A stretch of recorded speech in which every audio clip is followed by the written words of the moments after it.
जय हिंद बच्चों, कैसे हो? उम्मीद करते हैं आप लोग अच्छे होंगे।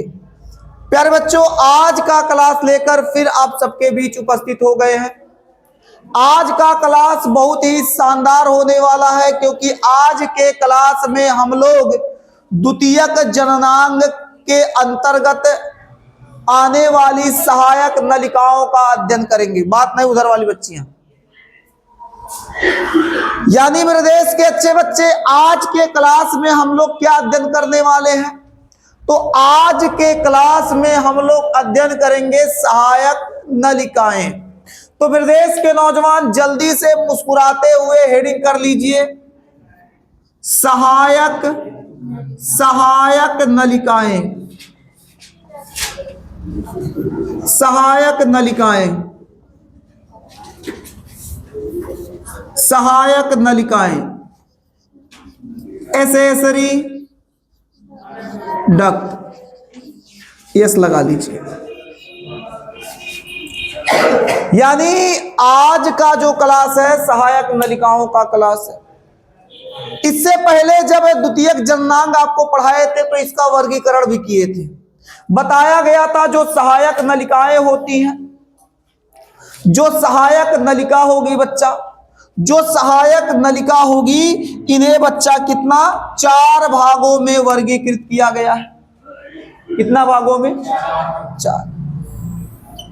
पहला अंडवाहिनी। बहुत अच्छा, कौन बच्ची बोली? बहुत अच्छा, पढ़ के आई है वंदना। अंडवाहिनी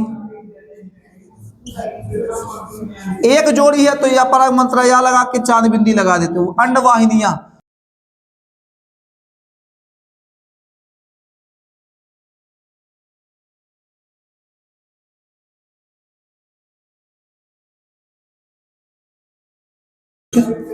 फिलोपियन ट्यूब, अंडवाहिनियां फिलोपियन ट्यूब। आगे बच्चा क्या हो जाएगा? गर्भाशय। गर्भाशय, यूटेरस,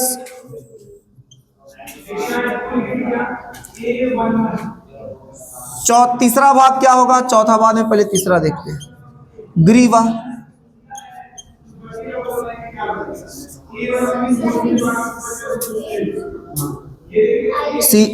CERVIX, सर्विक्स। उसके बाद योनि वेजाइना। यानी जो सहायक नलिका होगी मेरे देश के नौजवान, मादा जनन तंत्र के अंतर्गत जो सहायक नलिकाओं का अध्ययन हम लोग करेंगे, जो सहायक नलिका होगी वो क्या होगी? अंडवाहिनी। अंडवाहिनी से आगे बढ़ेंगे तो गर्भाशय, गर्भाशय से आगे बढ़ेंगे तो ग्रीवा, ग्रीवा से आगे बढ़ेंगे तो वेजाइना, योनि। ठीक। अब सबसे पहले हम लोग अध्ययन करते हैं अंडवाहिनी पर। आज का क्लास बच्चा इसी का होने वाला है। किसका मास्टर? तो सहायक नलिकाओं का क्लास। आज के क्लास में बच्चा, अब चाहे क्लास छोटा हो बड़ा हो, इसको पूरा कंप्लीट करना है। देखिए मेरे देश के नौजवान, आपको पता है इससे पहले 11 लेक्चर लग चुका है। लेक्चर बहुत छोटा छोटा है तो लेक्चर की संख्या बढ़ रही है, 11, 12, 13 ऐसे बढ़ेगा, आगे चलेगा। तो बच्चा इस छोटे छोटे लेक्चर को ना कहिएगा बड़ा लेक्चर मास्टरवा पढ़ा दे, बड़ा लेक्चर हो जा रहा है। बच्चा लेक्चर जो पढ़ाया जा रहा है, जो लेक्चर आपका है बहुत छोटा छोटा है, तो लेक्चर की संख्या ना देख के आप, अगर आपका जैसे क्लास छूट जाता है तो आप एक दिन में 2 लेक्चर 3 लेक्चर कवर कर सकते हैं। बहुत छोटा छोटा लेक्चर है, 30 मिनट, 35 मिनट, 40 मिनट, इस प्रकार से लेक्चर है, तो आपको समस्या नहीं होगा। सबसे पहले बच्चा अंडवाहिनी पे हम लोग चर्चा करते हैं, फेलोपियन ट्यूब पे चर्चा करते हैं। ये जो बच्चा अंडवाहिनी होती है, मादाओं में एक जोड़ी होती है। क्या सही बात है? ये जो अंडवाहिनी होगी, ये जो फेलोपियन ट्यूब होगा, मादाओं में एक जोड़ी होता है। कितना होता है? एक जोड़ी। यानी हम लोग कह सकते हैं मादाओं में एक जोड़ी अंडवाहिनी पाई जाती है। अब ये जो अंडवाहिनी पाई जाती है एक गर्भाशय के दोनों ओर। कहां पाया जाता है? गर्भाशय के दोनों ओर। दोनों ओर मतलब लेफ्ट और राइट में, गर्भाशय के दोनों ओर। और ये आगे जाके अंडवाहिनी किससे जुड़ा होगा? अंडाशय से। किससे जुड़ा होगा बच्चा? अंडाशय से जुड़ा होगा। ये क्या हुआ?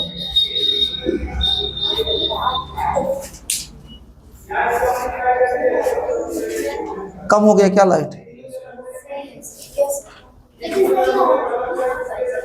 चलिए, हम कहे अचानक से क्या हो गया। तो मेरे देश के नौजवान, बताया यही जा रहा है जो ये आपकी अंडवाहिनी है।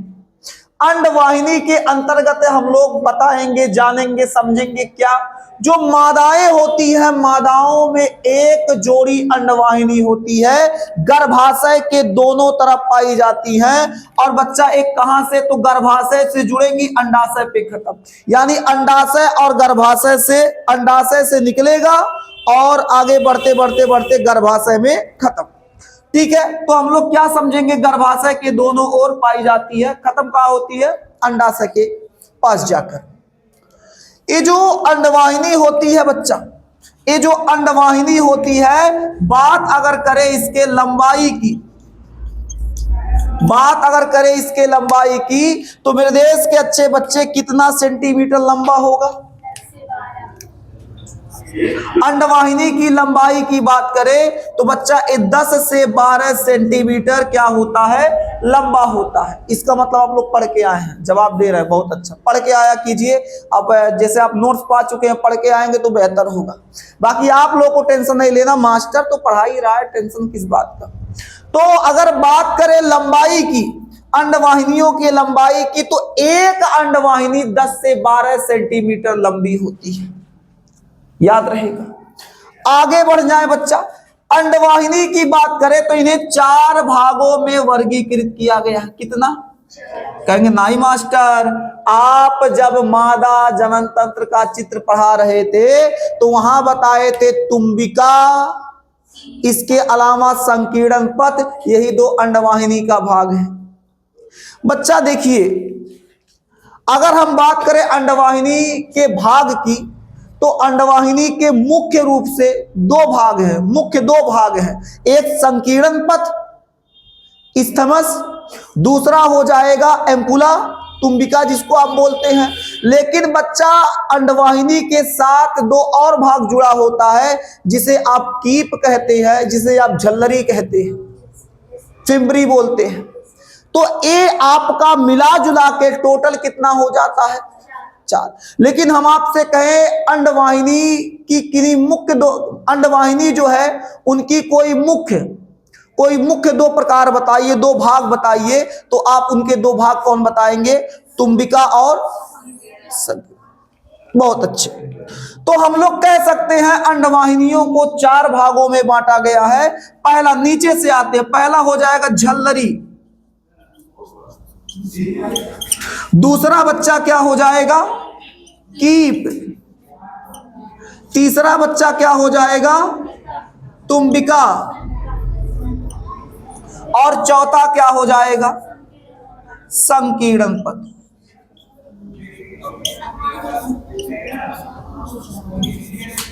संकीर्ण पथ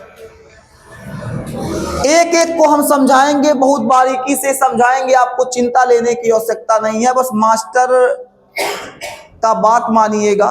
बात बस इतना मानना है कि क्लास के अंत तक आपको बने रहना है। आप क्लास के अंत तक बने रहते हैं तो याद रखिएगा, कोई भी ऐसा टॉपिक नहीं है जो आपको समझ में ना आए। क्योंकि यहाँ जो बच्चे बैठे हैं, जो बच्चे यहाँ बैठे हैं क्लास में, अगर उनको आ रहा है तो इसका मतलब आपको भी समझ में आएगा। टेंशन की बात नहीं। आपके समान ये बच्चे भी तो यहाँ बैठ के पढ़ रहे हैं, फिर आपको किसी प्रकार की चिंता लेने की आवश्यकता नहीं। तो आपको बताया क्या गया? बताया ये गया जो अंडवाहिनी होगी, इन्हें चार भागों में बांटा गया। अंडवाहिनी के 4 भाग होते हैं, झल्लरी, कीप, तुम्बिका, संकीर्ण, पथ। अब बच्चा सबसे पहले हम अगर चर्चा करें तो झल्लरी पे करेंगे। झल्लरी क्या होता है इस पे बात करते हैं। झल्लरी क्या होता है? झल्लरी जो होता है वो अंडाशय से संयुक्त होता है, जुड़ा हुआ होता है और उंगली नुमा संरचना होता है। यानी हम लोग कह सकते हैं अंडाशय से संयुक्त, संयुक्त मतलब जुड़ा हुआ, अंडाशय से संयुक्त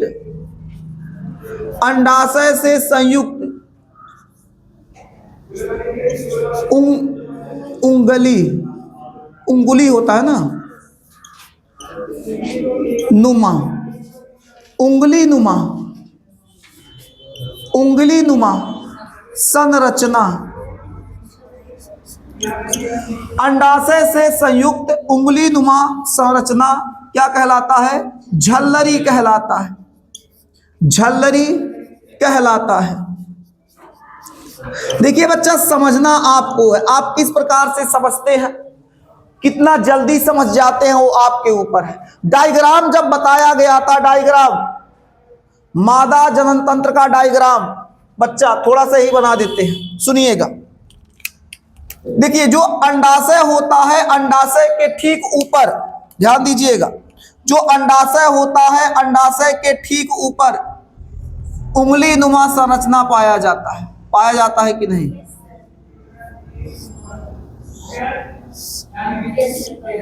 तो ये जो उंगली नुमा संरचना है बच्चा, इसी उंगली नुमा संरचना को हम लोग क्या कहते हैं? झल्लरी कहते हैं। हालांकि आपको डायग्राम में बताए थे, जो डायग्राम बताए थे इससे पहले वाले क्लास में, उसको बताया गया था।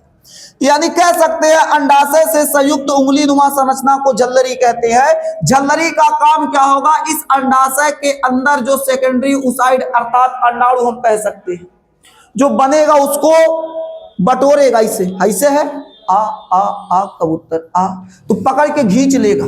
समझ में आया कि नहीं? तो हम लोग कह सकते हैं, हम लोग क्या कह सकते हैं? हम लोग कह सकते हैं जो झल्लरी होता है, जो झल्लरी होगा इसका काम होगा अंडाणुओं या फिर सेकेंडरी ओसाइड कह दे क्या? आखिर सेकेंडरी ओसाइड ही तो बनता है इसमें। चलो आइए इसको हम लोग एग कह देते, झंझट खत्म। अंडा ही तो एक प्रकार से होता है। तो झल्लरी का काम होता है जो इसके अंदर एग बनेगा उसको कलेक्ट करेगा, उसको इकट्ठा करेगा, बटोरेगा, बुलाएगा। अब हम बात करें किसकी? कीप की। झल्लरी हो गया, अब बात किसकी होगी? कीप की। अगर बात किया जाए बच्चा कीप की, कीप क्या होता है? कीप क्या होता है? देखिए झल्लरी के बाद जो ए वाला पार्ट पूरा होता है, एक होल होता है, खाली स्थान होता है, इस स्थान को हम लोग कीप कहेंगे। कीप कहेंगे। ये जो एग को सब कलेक्ट करता है, कीप यही स्टोर करके फिर आगे भेजेगा, यही स्टोर करेगा फिर आगे भेजेगा। यानी कीप क्या होता है? झल्लरी के आगे का भाग होता है, झल्लरी के आगे का भाग होता है, जहां पर क्या होता है? सभी एग को ए स्टोर करता है। क्या करेगा? एग को स्टोर करेगा। ठीक मास्टर, ज्यादा इसका काम नहीं होता है। आगे बढ़ जाए बच्चा, आगे वाला भाग हो जाएगा तुम्बिका। क्या हो जाएगा? तुम्बिका। यहां बता दें एम्पुला, तुम्बिका।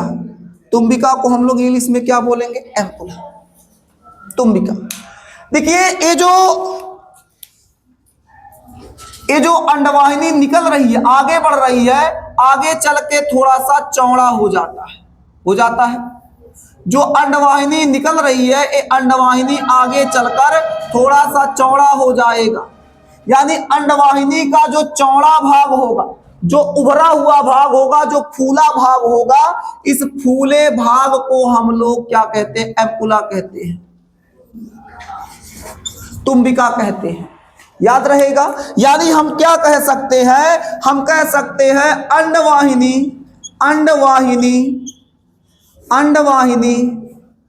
का चौड़ा फूला भाग तुम्बिका कहलाता है। तुम्बिका कहलाता है।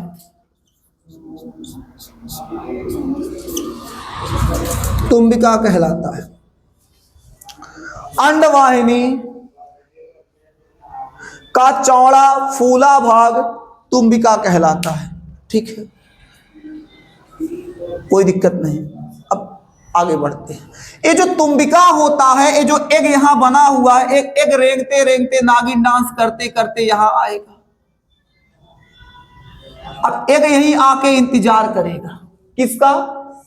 स्पर्म का, शुक्राणु का। स्पर्म का यहां इंतजार करता है, और जब स्पर्म आगे बढ़ते बढ़ते स्पर्म यहां आता है तो दोनों के बीच निषेचन होता है। यहां क्या होगा बच्चा? दोनों के बीच फर्टिलाइजेशन होगा, निषेचन होगा। कहां लिखे? जगह कम है, यही लिख दे ऐसे। क्या? निषेचन।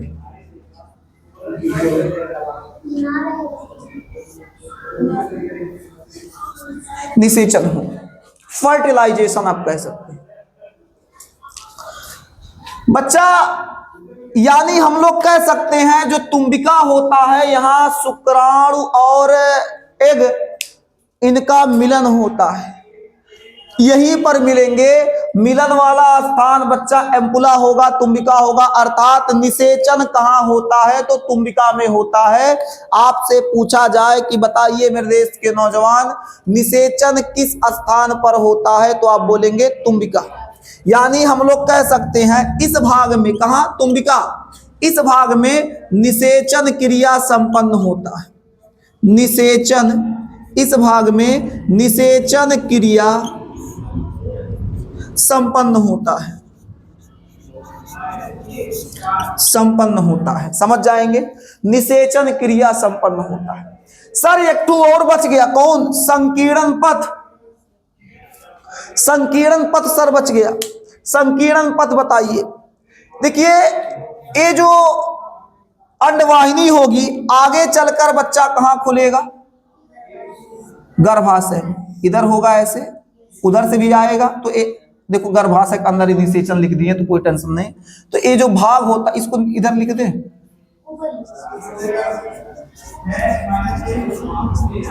ठीक, लो बच्चा, इधर से भी एक अंडवाहिनी आएगी। तो ए वाला जो भाग होगा गर्भाशय हो जाएगा। क्या होगा? गर्भाशय। तो अंडवाहिनी यही समाप्त हो रहा है। ये गर्भाशय, ये अंडवाहिनी। गर्भाशय और अंडवाहिनी का अंतिम छोर क्या कहलाएगा? संकीर्ण पथ। ये जो हम ऐसे तीर लगाए, इसी को आप क्या समझेंगे? संकीर्ण। यानी हम कह सकते हैं संकीर्ण पथ के बारे में अगर कहा जाए तो संकीर्ण पथ क्या हो जाएगा? अंडवाहिनी और गर्भाशय जिस स्थान पर संयुक्त होते हैं, जिस स्थान पर जुड़े होते हैं, उसे हम लोग क्या कहते हैं? संकीर्ण पथ। क्या कहते हैं? संकीर्ण। यानी हम लोग कह सकते हैं अंडवाहिनी, अंडवाहिनी और यहां और गर्भाशय, गर्भाशय जिस स्थान पर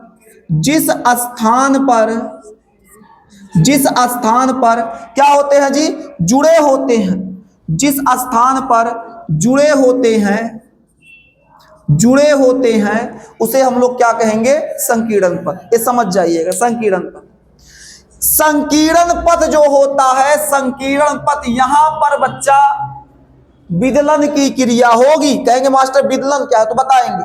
जो संकीर्ण पथ होता है, संकीर्ण पथ पर यहां पर बच्चा विदलन की क्रिया होगी। जो संकीर्ण पथ होता है, इस जगह पर विदलन की क्रिया।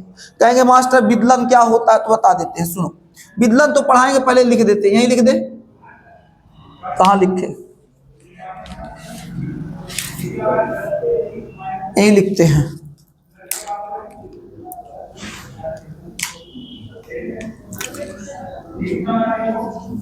विदलन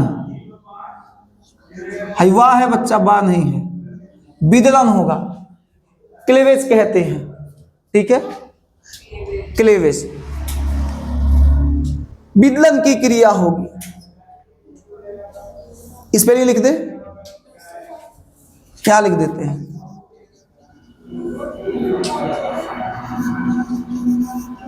ठीक है, विदलन की क्रिया होगी। यानी आप इतना बात तो अच्छे से समझ गए, विदलन क्या होता है, विदलन क्रिया कहां होता है। तो बच्चा विदलन क्रिया होता है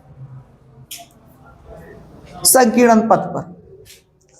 यानी ये आपका अंडवाहिनी यहां समाप्त होता है। अंडवाहिनी यहां पूरी तरह से आप पढ़ चुके हैं। पहले ज्यादा काला आ रहा था, साफ गुरार हो गए। चलिए, लाइट कट गया था ना। तो बच्चा बताया क्या जा रहा है, पहले सुनिए एक बार। आइए जल्दी से रिवाइज करते फिर आगे बढ़ते हैं। अंडवाहिनी, मादाओं में एक जोड़ी अंडवाहिनी पाई जाती है। गर्भाशय के दोनों ओर क्या होता है, गर्भाशय के दोनों ओर अंडवाहिनी होती है जो अंडाशय से जुड़े होते हैं। इसकी लंबाई 10 से 12 सेंटीमीटर। इसके 4 भाग, झल्लरी, कीप, तुम्बिका, संकीर्ण पथ। झल्लरी क्या होता है बच्चा, ये देखते हैं। अंडाशय से संयुक्त उंगलीनुमा जो संरचना होता है झल्लरी होता है। यहाँ झल्लरी काम करता है, एक को कलेक्ट करने का काम करता है। बात करें अगर बच्चा झल्लरी के आगे बढ़ जाए, कहाँ आ जाएंगे हम लोग, कीप पर। कहां बढ़ जाए, कीप पर। तो कीप जो होता है वो एग स्टोर करता है, एग को स्टोर करने का काम करेगा। आगे बढ़ेंगे तो तुम्बिका आ जाएगा। तुम्बिका क्या होगा, अंडवाहिनी का सबसे चौड़ा फूला हुआ भाग तुम्बिका, इसी स्थान पर निषेचन होता है। आगे बढ़ेंगे तो संकीर्ण पथ, जहां गर्भाशय और अंडवाहिनी संयुक्त होता है, जहां जुड़ा होगा, जिस स्थान पर जुड़ा होगा वही स्थान आपका क्या कहलाएगा, संकीर्ण पथ। संकीर्ण पथ पर कौन सी क्रिया होती है, तो बच्चा विदलन क्लेवेज होता है। ये पूरा अंडवाहिनी आपको समझा दिया गया। अब यहां तक नोट कीजिए, फिर आपको गर्भाशय और गिरिवा और योनि पढ़ा दिया जाए। थोड़ा समय लगेगा लेकिन पढ़ा देते हैं, नोट कीजिए।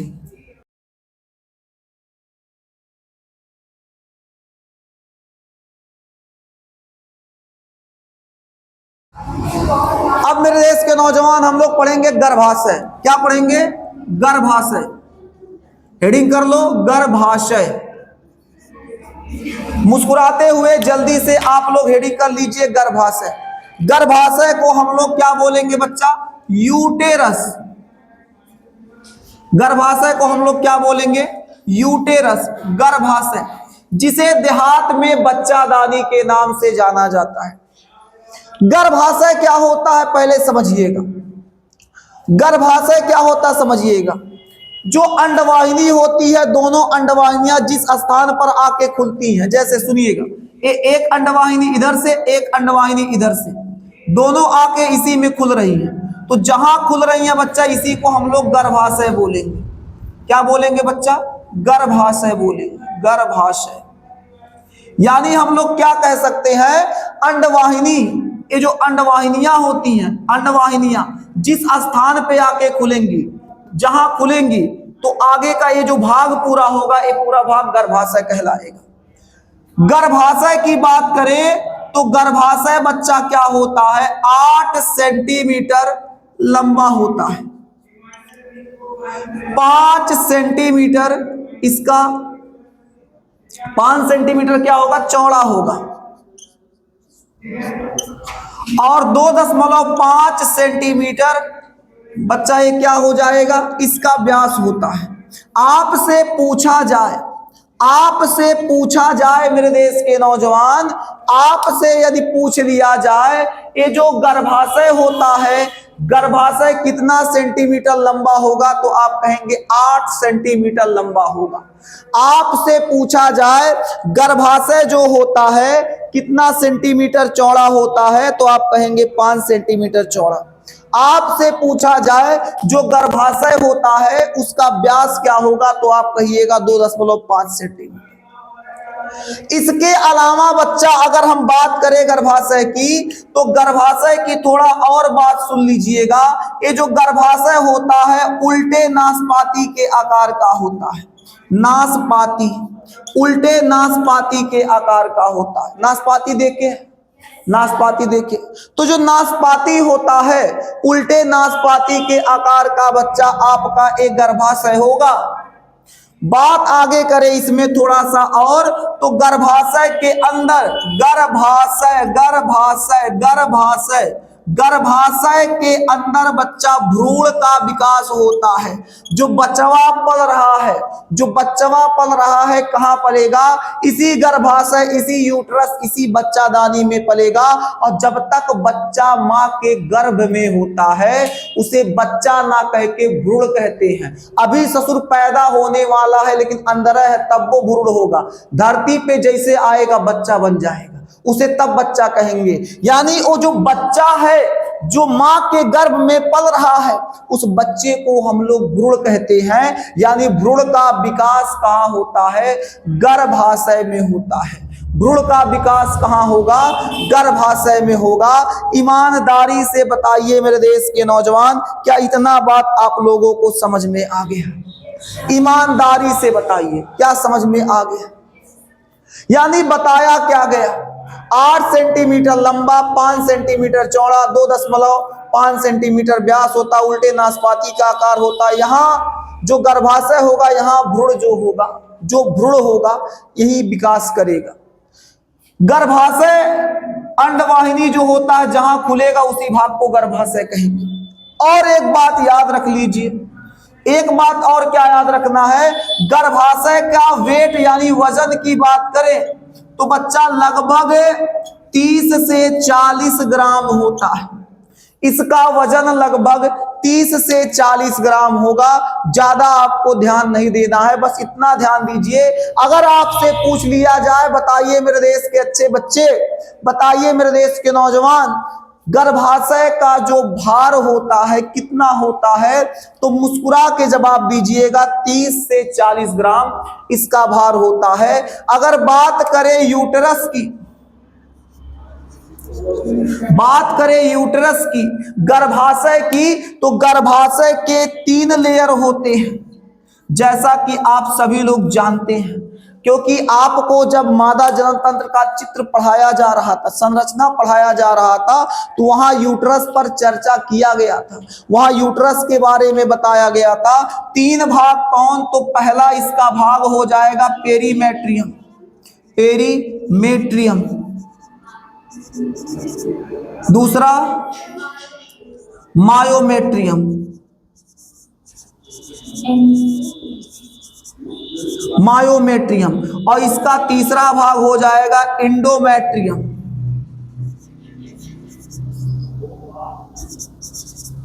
यानी जो यूट्रस होगा, गर्भाशय होगा, उसके कितने भाग, उसके कितने परत कह सकते हैं, उस पर कितना लेयर चढ़ा होता है, तो 3। सबसे बाहर जो लेयर होगा उसको पेरीमेट्रियम, इसके बाद का जो दूसरा लेयर होगा उसको मायोमेट्रियम, अंदर का जो लेयर होगा उसको एंडोमेट्रियम कहेंगे। ठीक है, आगे बढ़ते हैं बच्चा। गर्भाशय के बाद हम लोग पढ़ेंगे अब ग्रीवा के बारे में। अब हम क्या पढ़ेंगे? ग्रीवा के बारे में, ग्रीवा के बारे में, सर्विक्स के बारे में। अब हम लोग जानते हैं ग्रीवा क्या होता है, सर्विक्स क्या होता है। ग्रीवा क्या होता है, सर्विक्स। सर्विक्स क्या होता है सुनिएगा। गर्भाशय आगे चलकर एक ऐसे नलिका में खुलेगी, यानी गर्भाशय का अगला भाग, गर्भाशय का आगे का भाग, गर्भाशय का आगे का भाग ग्रीवा होता है। तो हम लोग कह सकते हैं गर्भाशय, क्या कह सकते हैं बच्चा? गर्भाशय का अगला भाग, या फिर कह सकते हैं गर्भाशय ग्रीवा में खुलता है, ऐसे लिख सकते हैं। गर्भाशय ग्रीवा में खुलता है, ग्रीवा में खुलता है, गर्भाशय ग्रीवा में खुलता है। गर्भाशय कहाँ खुलेगा?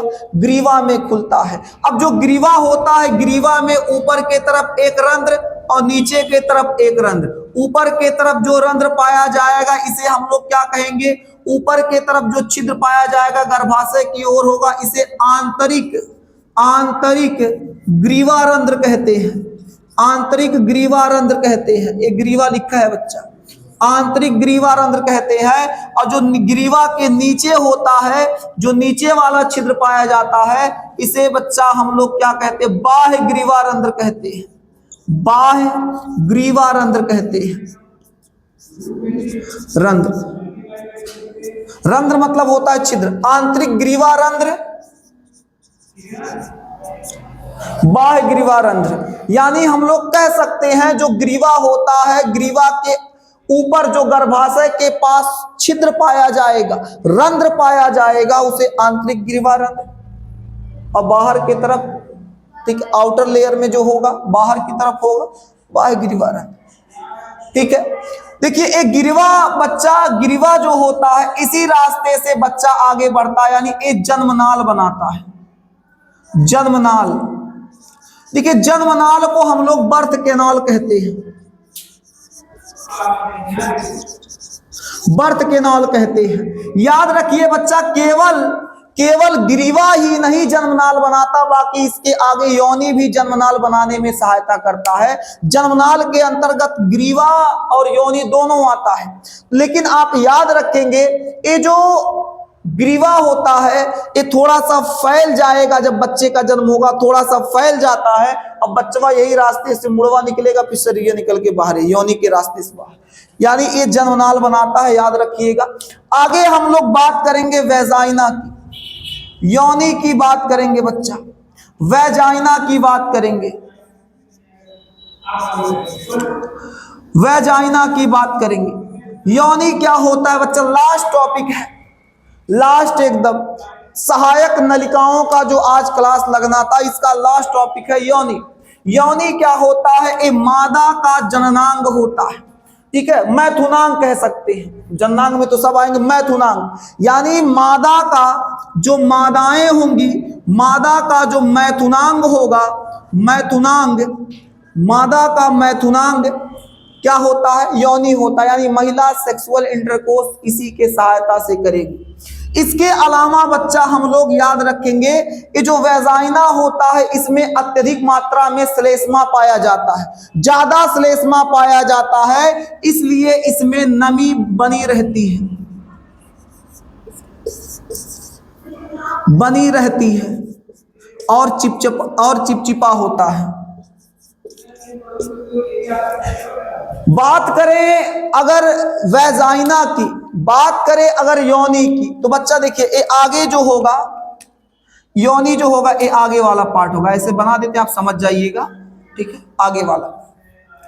बात करें अगर वैजाइना की, बात करें योनि की, तो इसके अगर हम लोग लंबाई की बात करें, इसके साइज की बात करें,